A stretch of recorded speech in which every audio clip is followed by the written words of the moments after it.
एक नम्बर आनै दुई ला हेर मर्यो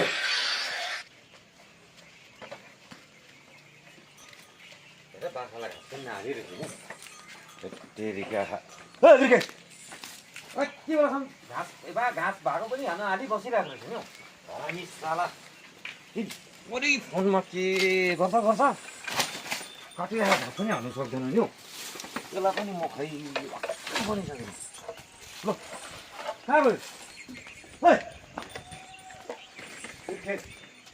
दिमाग खराब गरिसक्यो मलाई अहिले काम छैन त्यसमा हेर सक्छ के राख्नु उठ के हुन्छ अन्त सुत्दा अन्त उठ हरामी साला काम छ काम गर्छ साला कुकुर काम छैन तेरो गरे त त्यत्रो काम गरेर त एकछिन गेम खेल्नु पनि दिँदैन कस्तो खालको मान्छे तेरो दिनभरि फोनमा के गरिरहेको तैँले घुसिरहेको दिनभरि एकछिन खेल्दा के गर्नु त एकछिन त खेलेको हो नि अन्त पानी खाली हेर्नु खोज्छ नि यहाँ लुगाहरू सब खै तेरो दिनभरि खोज्ने फोन फोनमा चाहिँ हात नलगाउनु म भन्दैछु नि फोनमा चाहिँ हात नलगाउनु त्यहाँ फोनको दिनभरि खोज्ने फोन म भन्दैछु फोनमा चाहिँ हात नलगाउनु नि त्यहाँ बिछामा खाली उयो बन्द गरिरहेको छ के भयो वाक्कै पार्छ मलाई क्या के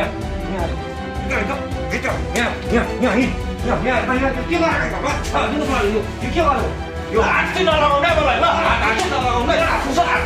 सस्तम भनेको कि म पनि बढेको छु नि म पनि बढेको छु नि दुःख कस्तो मलाई म हान्दिछु नि नो प्रब्लम मलाई जहिले पनि म के गर्नु भन्यो कस्तो छोरा भने एउटा खालको छोरा छ मेरो नि यसलाई त नि भन्दैछु नि म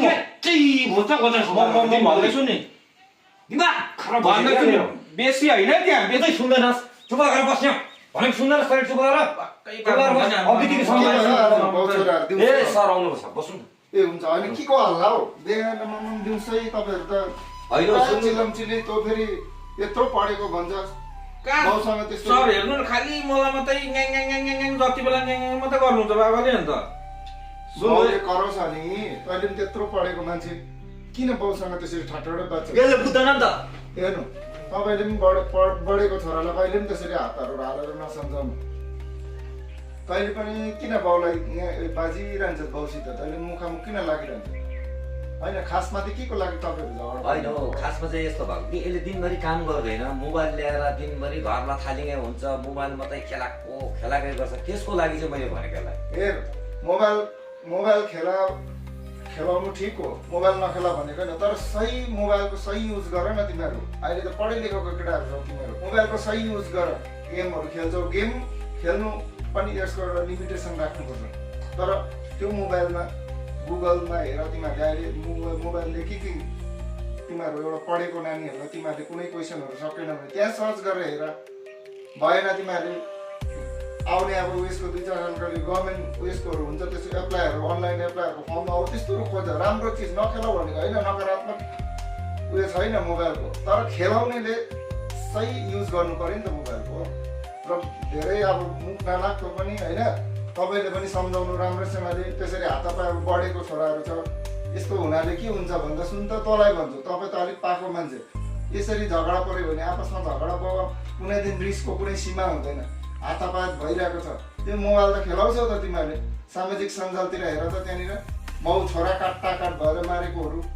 कसैले छोराले काट्यो अरे बाउ जेलमा पऱ्यो कसैले बाउलाई गऱ्यो त्यस्तोहरू आइरहेको छ त्यो कारणले गर्दा झगडा नपर्नु यसरी झगडा पऱ्यो भने तिमीहरूलाई म एउटा राम्रो कुरा भनिरहेर जान्छु के कस्तो लाग्छ यो झगडा पऱ्यो भने चाहिँ तिमीहरूको घरमा नोक्सान त के हुन्छ भने तिमीहरूको घरको सुख शान्ति सबै छिनेर जान्छ जहिले तैले झगडै मात्रै परिरहन्छ र तिमीहरूको घरमा कहिले सुख हुँदैन यो कुराहरू बुझ्नुपर्छ तैँले पढि लेखेको केटाहरू र बेसी अब नबोल मेरो पनि समय छैन ल म जान्छु एकदम अब राम्रो नरम भएर राम्रो बानी बेहोरा सुधार्नु तैँले पनि र तपाईँले पनि अलिक याद गर्नु छोरालाई ल म लाग्छु सरले भनेको सुनिस् होला नि त अब त नानी सुने अब हेर उसको घरमा सबै सर्भिस गर्ने उसको छोराछोरीले बाबुआमाले भनेको सुन्छ आज्ञाकारी भएर सबै सर्भिस गर्ने छ हाम्रो पनि त एउटा सपना छ त्यो कुनै जग्गामा गएर हामी पनि सुख पाउँछौँ भनेर तेरो आमा दिनभरि पानीमा भिजी गरेर बर्खा झरीमा काम गर्छ, म यता दुःख गर्छु। तैँले त त्यो कुरोहरू पनि बुझ्नु पऱ्यो नि त। हामी पनि त एक दिन न एक दिन सुख पाउँछौँ भनेर तँ माथि यति साह्रो खटिरहेको छु, आमाले पनि खटिरहेको छ, म पनि खटिरहेको छु। एक दिन हाम्रो सपना पुरा हुन्छ भनेर तँ त मोबाइलै मात्रै खेलाउँछस्। कहिले चाहिँ बुझ्छस् हौ तैँले? बाबा आज मेरो आँखा खोल्यो है। सर पनि आएर मलाई त्यत्रो सम्झाउनु भयो, मलाई अलिकति फिल पनि भयो होइन। तपाईँले पनि त्यति काम गर्नुहुन्छ, आमाले पनि भिजी गरेर बर्खा झरीमा काम गर्नुहुन्छ, हाम्रै लागि गर्नुहुन्छ, मेरो लागि गर्नुहुन्छ। म आजदेखि कहिले पनि म त्यस्तो गर्दिनँ। आजदेखि म मोबाइल खेलाउँदिनँ होइन, खेलाउँछु, लिमिटेडली खेलाउँछु, त्यस्तो गेमहरू पनि खेल्दिनँ। म पढ्नुमा पुरा ध्यान दिन्छु। आजदेखि म एउटा राम्रो छोरा हुने कोसिस गर्छु बाबा, मलाई माफ गरिदिनुहोस् बाबा। ल ल ल ल